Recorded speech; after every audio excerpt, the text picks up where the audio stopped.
Hello' friends, এই ভিডিঅ'টোত আপোনালোকে দেখিবলৈ পাব অসম পুলিচৰ বাবে কেইটামান ৰিজনিঙৰ কুৱেশ্যন। আশা কৰিছোঁ আপোনালোকৰ ভাল লাগিব। গতিকে আহকচোন কুৱেশ্যন কেইটা আমি আলোচনা কৰি লওঁ।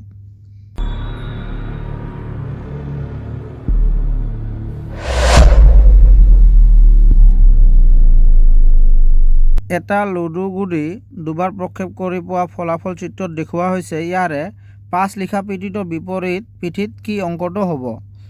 আমি সকলোৱে জানো যে এইটো এটা হ'ল ষ্টেণ্ডাৰ্ডাইজৰ কুৱেশ্যন, আৰু যেতিয়া ষ্টেণ্ডাৰ্ডাইজৰ কুৱেশ্যন দিয়া থাকে তেনেহ'লে যেতিয়া আকৌ কি কৰে, যেতিয়া নাম্বাৰ কমন থাকে তেনেহ'লে ইয়াক ঘড়ীৰ কাটাৰ দিশত লিখিব লাগে। কেনেকৈ লিখিব লাগে? ইয়াত 1 দিয়া আছে, যদি আমি এইটো লিখি লওঁ 1 5 2 হ'ব, 1 5 2।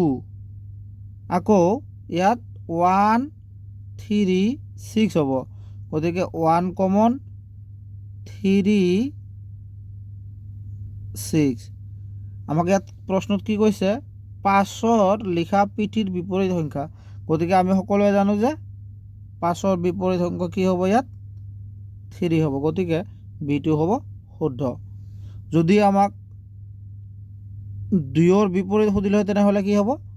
6। আকৌ যদি আমাক 1ৰ বিপৰীতে সুধিল হয় তেনেহ'লে ইয়াত যিটো মিচিং নাম্বাৰ আছে তেনেহ'লে সেই মিচিং নাম্বাৰটো হ'ব। অৰ্থাৎ ইয়াত কি মিচিং আছে? 4 নাই, গতিকে ইয়াত 4 হ'ল হয়। আশা কৰিছোঁ আপোনালোকে বুজি পাইছে। গতিকে নেক্সটটো চাম। ইয়াতে আছে চিত্ৰত থকা প্ৰশ্নবোধক চিহ্নত প্ৰতিস্থাপন কৰিবলৈ প্ৰয়োজনীয় হোৱা সংখ্যাটো চিনাক্ত কৰা।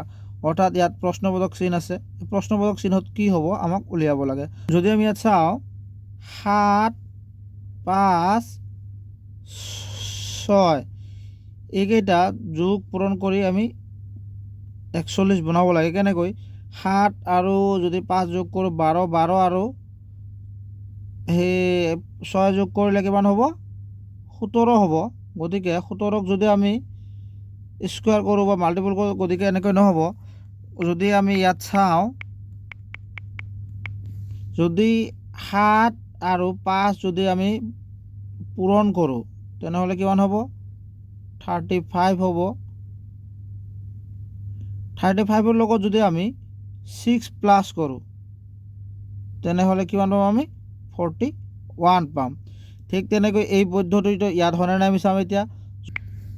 এতিয়া 8 আৰু 7 যদি আমি পূৰণ কৰোঁ তেনেহ'লে কিমান হ'ব? 56 হ'ব। 56ৰ লগত যদি আমি 5 প্লাছ কৰোঁ তেনেহ'লে কিমান হ'ব? 5 প্লাছ কৰিলে কিমান হ'ব? আমি এনেকৈ 61 পালোঁ। ঠিক তেনেকৈ এতিয়া 6 আৰু 7 প্লাছ কৰিলে কিমান হ'ব? 42 হ'ব। 42ৰ লগত যদি আমি 9 প্লাছ কৰোঁ তেনেহ'লে কিমান হ'ব? 51 হ'ব। গতিকে চিটো হ'ব শুদ্ধ। আশা কৰিছোঁ আপোনালোকে বুজি পাইছে। এতিয়া নেক্সটটো চাম।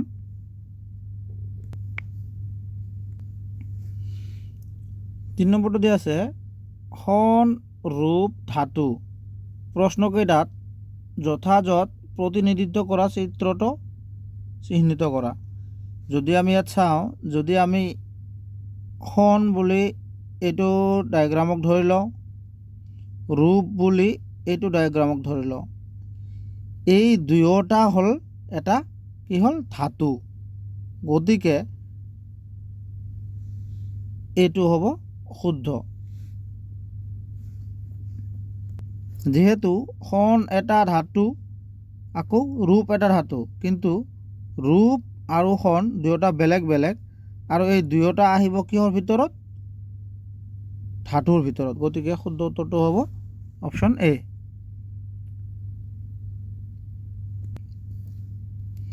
নেক্সটটো দিয়া আছে প্ৰদত্ত চিত্ৰটোত কেইটা ত্ৰিভুজ সোমাই আছে। আমি সকলোৱে জানো যে যেতিয়া এনেধৰণৰ ত্ৰিভুজ দিয়া থাকে তেনেহ'লে আমি এনেকৈ 1 2 কৈ কাউণ্ট কৰি এইখিনি প্লাছ কৰি দিব লাগে, আৰু যদি ইয়াৰ মাজৰে কাটি দিয়ে তেনেহ'লে সেই একেটাই কৰিব লাগে যে ইয়াত কেইটা ঘৰ আছে সেইকেইটা কাউণ্ট কৰিব লাগে। গতিকে ইয়াত যদি আমি চাওঁ ইয়াত তেনেকৈয়ে দিয়া আছে। এইটো আছে মেইন ত্ৰিভুজ ডাঙৰকৈ, আকৌ এনেকৈ কাটি দিয়া আছে। চাওক এই এটা, আকৌ এই এটা। গতিকে যদি আমি ইয়াত কাউণ্ট কৰি লওঁ, যদি 1 2 3, তেনেহ'লে কিমান হ'ব? 6। তেনেহ'লে এনেকৈ দাগ কেইটা দিয়া আছে আকৌ তলত? এটা, দুটা। গতিকে টোটেল 3টা। গতিকে কিমান হ'ব? 3 6 গুণ 18 হ'ব।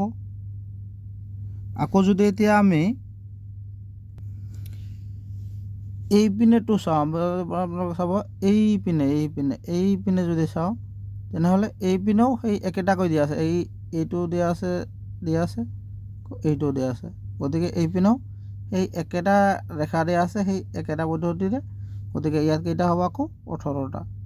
গতিকে এইখিনি প্লাছ কৰি দিলে কিমান হ'ব? 36। গতিকে ইয়াত টোটেল কেইটা ত্ৰিভুজ আছে? 36। আশা কৰিছোঁ আপোনালোকে বুজি পাইছে। এতিয়া নেক্সটটো চাম আমি। 5 নম্বৰটো দিয়া আছে, শৃংখলাটো খাপ খোৱা পৰৱৰ্তী সংখ্যা দুটা কি হ'ব?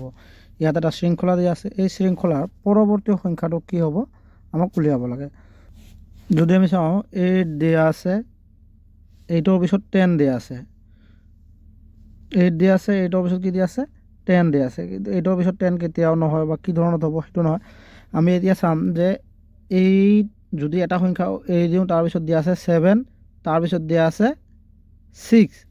যদি ইয়াত আমি মাজৰ এটা সংখ্যা এৰি দিওঁ, তেনেহ'লে নেক্সটটো কি হ'ব? আমাৰ নিশ্চয় 50 হ'ব।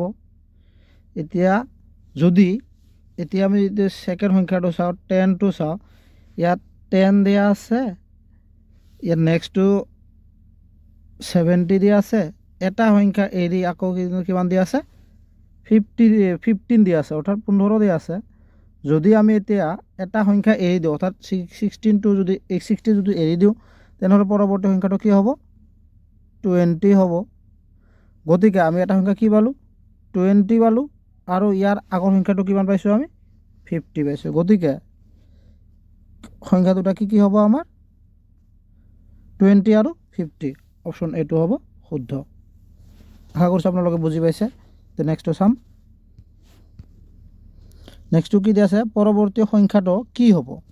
ইয়াত আকৌ এটা শৃংখলা দিয়া আছে, শৃংখলাৰ পৰৱৰ্তী সংখ্যাটো কি হ'ব আমাক উলিয়াব লাগে। যদি ইয়াত আমি ভালদৰে চাওঁ, তেনেহ'লে আমি বুজিম যে 1 আৰু 2ৰ মাজৰ ডিফাৰেঞ্চটো হ'ল 1, আকৌ 2 আৰু 4ৰ মাজৰ ডিফাৰেঞ্চটো হ'ল 2, 4 আৰু 8ৰ মাজৰ ডিফাৰেঞ্চটো হ'ল কিমান? 4, আকৌ 8 আৰু 15ৰ মাজৰ ডিফাৰেঞ্চটো কিমান? 7, আকৌ 15 আৰু 26ৰ ডিফাৰেঞ্চটো কিমান? 11, আৰু 26 আৰু 42ৰ ডিফাৰেঞ্চটো কিমান? 16। গতিকে আমি ইয়াত এই শৃংখলাটো পালোঁ। এই শৃংখলাটো কিবা এটা শৃংখলা হৈছে নেকি? 1 আছে, 2 আছে, 4 আছে, 7 আছে, 11 আছে, 16 আছে। গতিকে ইয়াত কোনো শৃংখলা পোৱা নাই। যদি ইয়াত আমি আকৌ ভালদৰে চাওঁ, 1 আৰু 2ৰ মাজৰ ডিফাৰেঞ্চটো হ'ল 1, 2 আৰু 4ৰ মাজৰ ডিফাৰেঞ্চটো হ'ল 2, 4 আৰু 7ৰ মাজৰ ডিফাৰেঞ্চটো হ'ল 3, 7 আৰু 11ৰ মাজৰ ডিফাৰেঞ্চটো হ'ল 4, আকৌ 11 আৰু 16ৰ মাজৰ ডিফাৰেঞ্চটো হ'ল 5। গতিকে ইয়াত যদি আমি ভালদৰে চাওঁ, ইয়াত এটা শৃংখলা পাইছোঁ। কি পাইছোঁ? 1 পাইছোঁ, 2 পাইছোঁ, 3 পাইছোঁ, 4 পাইছোঁ, 5 পাইছোঁ। নেক্সটটো কি হ'ব আমাৰ? নিশ্চয় 6 হ'ব। এতিয়া 6 আৰু 16 প্লাছ কৰিলে কিমান হ'ব? 22 হ'ব। আৰু 22 আৰু 42 প্লাছ কৰিলে কিমান হ'ব? 22 আৰু 42 প্লাছ কৰিলে কিমান হ'ব? 64 হ'ব। গতিকে শুদ্ধ উত্তৰটো হ'ব 64। অপশ্যন বি হ'ব আপোনালোকৰ শুদ্ধ উত্তৰ। আজিৰ কাৰণে আছিল এইখিনি। আগলৈ লগ পাম নেক্সট এটা ভিডিঅ'ত। যদি ভিডিঅ' ভাল লাগিছে, এটা লাইক কৰিব। ধন্যবাদ।